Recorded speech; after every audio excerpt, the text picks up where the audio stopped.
یه مشتری امروز دارم که واقعا تتو دوست نداره ولی میخواد که تتو بزنه. چرا؟ به دلیل اینکه کنار زانوش یه جای زخم داره.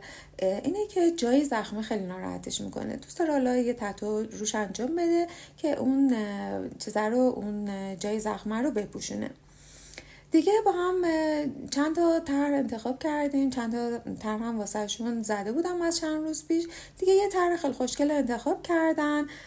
بعد از اونجایی که من دوست دارم خیلی بزرگ باشه همیشه تتوها، ایشون دوست نداشتن، پیشنهاد دادن که همون کوچیک باشه اوکی هست، فقط اینکه روی زخمو بپوشونه. بریم با هم ببینیم دیگه.